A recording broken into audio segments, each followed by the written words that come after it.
হাইওয়ের সেই রাত, সেদিনের রাতটার কথা আজও আমি ঠিক বলতে পারিনি। জীবনে কিছু কিছু মুহূর্ত থাকে যেগুলো আসলে ভয় না, কিন্তু মনে একটা অদ্ভুত প্রশ্ন যেন তৈরি করে রেখে যায়। আর সেই প্রশ্নের উত্তর আমরা কোনোদিনও পাই না। এটা কোনো ভূত প্রেমের গল্প না, বরং সেই রাতের অনুভূতি, সেই নীরবতা আর কিছু অদ্ভুত মিল অমিল যা আজও মনে করলে একটু থমকে যায়। ঘটনাটা প্রায় 3 বছর আগের। আমি তখন একটা কাজে গ্রামের দিকে গিয়েছিলাম। সময়টা রাত প্রায় 10টা হবে। রাস্তা ছিল প্রায় ফাঁকা, সামনে পিছনে কোনো গাড়ি নেই বললেই চলে। আমি বাইক চালাচ্ছিলাম আর ঠান্ডা ঠান্ডা হাওয়া লাগছিল মুখে। রাতে সেদিন রাস্তা শান্ত থাকে, দূরে কোথাও একটা কুকুর ডাকে, বাতাসের হালকা শোষো শব্দ অদ্ভুত ভালো লাগে, তাই না? সেদিনও ঠিক তেমনই লাগছিল।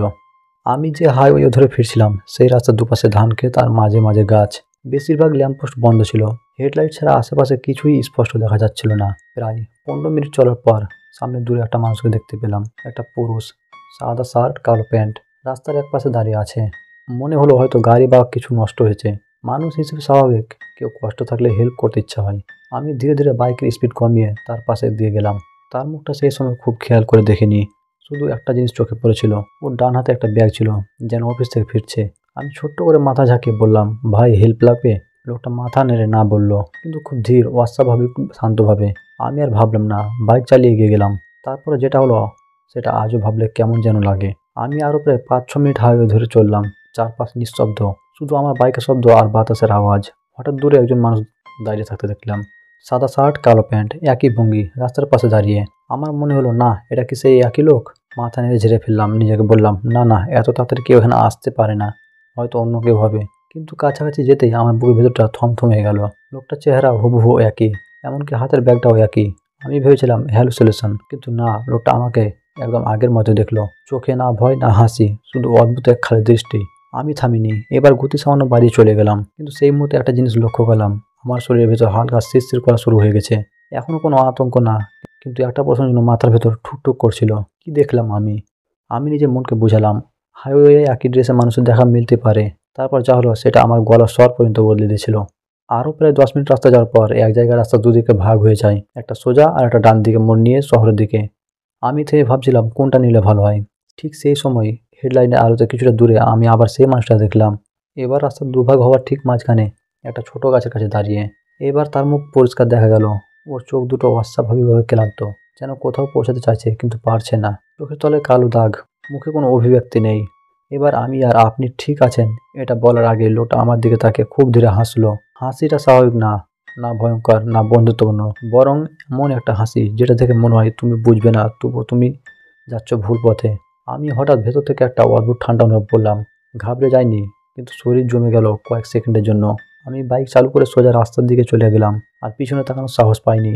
প্রায় আধা ঘন্টা পরে একটা চায়ের দোকানে দাঁড়ালাম। ভেতরটা এখনও গরম, ঠান্ডা লাগছিল। চা খেতে খেতে দোকানদারকে বললাম, ভাই এই রাস্তায় সাদা শার্ট কালো প্যান্ট পরা একজন মানুষ বারবার দাঁড়িয়ে থাকে নাকি? লোকটা চা ঢালতে ঢালতে বলল, ওই রাস্তা দিয়ে রাতে বেশি লোক যায় না। অনেক বছর আগে একজন অফিসের মানুষ নাকি এইভাবে দাঁড়িয়ে থেকে এক দুর্ঘটনায় মারা যায়। শোনা যায় কেউ কেউ তাকে নাকি রাস্তায় দেখতে পায়। এক জায়গায় না, একই রাতের মধ্যে বহু জায়গায়। দোকানদারের কথা শেষ হওয়ার সাথে সাথে আমার হাতের কাঁটা ঠান্ডা হয়ে গেল। সেদিনের পর সেই রাস্তা দিয়ে আমি আর কখনো রাতের বেলা ফিরিনি। লোকটা কে ছিল, কেন 3বার দেখা গেল, হ্যালুসিনেশন নাকি আরেকটা, আমি আজও জানি না। কিন্তু একটা ব্যাপার, সেদিন সেই রাতটার কথা মনে পড়লে আজও মনে হয় হয়তো কিছু আত্মা আছে যারা কোন পথটা ঠিক আর কোন পথটা ভুল সেটা বোঝাতে আসে। কেউ শোনে কেউ শোনে না। চায়ের দোকান থেকে বাড়ি ফিরে আসতে আর কোনো সমস্যা হয়নি। বাড়ি পৌঁছাতে প্রায় 11টা 45 বাজে। গোসল করে শুয়ে পড়লাম, কিন্তু ঘুম আসছিল না। আমার মাথায় সেই একটাই কথা ঘুরছিল, আমি কি 3বার একই মানুষকে দেখলাম, নাকি আমার চোখ ভুল দেখেছে? ঘুম আসতে আসতে প্রায় রাত 1টা বাজে। অদ্ভুতভাবে ঘুমের মাঝেও মনে হচ্ছিল যেন হাইওয়ের সেই নিস্তব্ধতা, আবার কানে বাজছে হালকা বাতাসের শোঁ শোঁ শব্দ, দূরে কোথাও কুকুর ডাক শব্দ, আর সেই মানুষটির খালি চোখের দৃষ্টি। সকাল হলে মনের ভেতরে একটা ভারী ভাব নিয়ে উঠলাম। শরীর ঠিক আছে, কিন্তু মনটা যে পুরো শান্ত না, হালকা অস্থিরতা। বাড়ির সবাই স্বাভাবিক, কারো মাঝে কিছু টের পাওয়া যায়নি।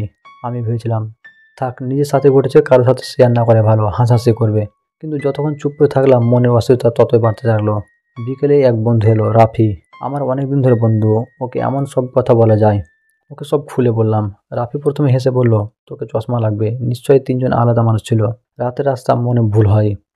আমি রাগ করিনি, কারণ ওর কথা বাস্তবসম্মত ছিল। কিন্তু একটা ব্যাপার ওকে বলার পর ওর হাসিটা ধীরে ধীরে মিলিয়ে গেল। আমি বললাম, তুই হাসছিস ঠিক আছে, কিন্তু 3বার যাকে দেখেছি 3বারই একই ব্যাগ, একই ভঙ্গি, একই চোখ। এটা কি স্বাভাবিক? রাফি থামলো। এবার ওর মুখে হালকা গম্ভীরতা এলো। চুপচাপ কিছুক্ষণ তাকিয়ে রইল, তারপর বলল, ভাবতে হলে ভাব, কিন্তু আজ রাতে বাইরে বেশি বেরোস না। ওর কথাটা হালকা লাগলেও মনটা আরো ভারী হয়ে গেল। সেদিন রাতে ঘুম আসে একটু দেরি হলো। হালকা আলো জ্বালিয়ে ঘুমালাম। নিশ্চয়ই নয় কেন? হয়তো অস্তিত্ব কিছুটা কম লাগে আলোয়। সকালে ঘুম ভাঙতে একটা অদ্ভুত ব্যাপার খেয়াল হলো। গত রাতে হেলমেটটা আমি যেখানে নামিয়ে রেখেছিলাম সেই জায়গায় নেই। আমি ভেবেছিলাম হয়তো ভুলে অন্য কোথাও রেখেছি। বাড়ির সবাইকে জিজ্ঞেস করলাম, কেউ নেয়নি। অবশেষে খুঁজে পেলাম দরজার কাছে রাখা চেয়ারটার উপর। আমি সেখানে রাখিনি, এটা নিশ্চিত। অনেকে বলবে এটা বড় কিছু না, ঠিকই হয়তো না, কিন্তু ওই ঘটনার পর এমন ছোট ছোট জিনিসগুলো মনে সন্দেহ তৈরি করে। দিন কেটে গেলো 1 সপ্তাহ, তারপর 2 সপ্তাহ। স্বাভাবিক জীবনে ফিরে যাচ্ছিলাম। সেই রাতটা আরও একটা অদ্ভুত অভিজ্ঞতা হিসেবেই মনে থেকে যাচ্ছিল। তারপর একদিন একটা ঘটনা পুরো ব্যাপারটা আমার দৃষ্টিভঙ্গি বদলে দিল। আমি এক অফিসে কাজের জন্য গিয়েছিলাম। সেখানে ওয়েটিং রুমে বসেছিলাম। দেয়ালে একটা ফ্রেমে 2 বছর আগের দুর্ঘটনার মৃত একজন অফিস কর্মী ছবি লাগানো ছিল। তার নিচে নাম লেখা, তার নাম অফিসে পরিচিত। আমার চোখ এক মুহূর্তের জন্য স্থির হয়ে গেল। ছবিটা অত্যন্ত পরিচিত লাগলো। সাদা শার্ট, কালো প্যান্ট, চোখে সেই একই ক্লান্ত অসহায় দৃষ্টি। আমি ছবিটার দিকে প্রায় 1 মিনিট তাকিয়ে রইলাম। পা ঠান্ডা হয়ে আসছিল। এতটা মিল, এটা কি সম্ভব? আমি রিসেপশনিস্টকে জিজ্ঞেস করলাম, এই ছবি মানুষটা কিভাবে মারা গেলেন? রিসেপশনিস্ট বলল, রাতে অফিস থেকে বাড়ি ফেরার পথে হাইওয়েতে গাড়ি অ্যাক্সিডেন্ট। লোকটা নাকি রাস্তার পাশে দাঁড়ানো অবস্থায় ধাক্কা খেয়েছিল। কেউ বলে সে নাকি কারো সাহায্য চেয়েছিল, আবার কেউ বলে সে নাকি কারো পথ দেখাচ্ছিল। আমি আর কথা বাড়ালাম না। সেদিন যত তাড়াতাড়ি সম্ভব সেখান থেকে বেরিয়ে এলাম। বাড়ি ফেরার পথে শুধু একটা ভাবনা মাথায় ঘুরছিল, সেই রাত আমি কি কোনো বিপদ থেকে বাঁচলাম? ও মানুষটা কি শুধু পথ দেখাচ্ছিল, নাকি আমার যাবার দিক বদলাতে চাইছিল? আর যদি সেটা সত্যি হয়, তাহলে ওই তৃতীয়বার দেখা দেওয়ার সেই হাসিটা, তার মানে কি ছিল? এখন উত্তর পাইনি, হয়তো কোনোদিনও পাবো না। তবে আজও রাতে যখন ওই হাইওয়ে দিয়ে গাড়ি চলে যায়, দূর থেকে হেডলাইনের আলো দেখলে মনে হয় একটা চাপা শীতলতা অনুভব করি। কারণ আমরা যারা বেঁচে আছি সবসময় ভাবি ওনারা হয়তো ভয় দেখাতে আসে, কিন্তু হয়তো কেউ কেউ আসে শুধু বলতে, ও পথে যাস না। বন্ধুরা, গল্পটা আজকের মতো এখানে শেষ।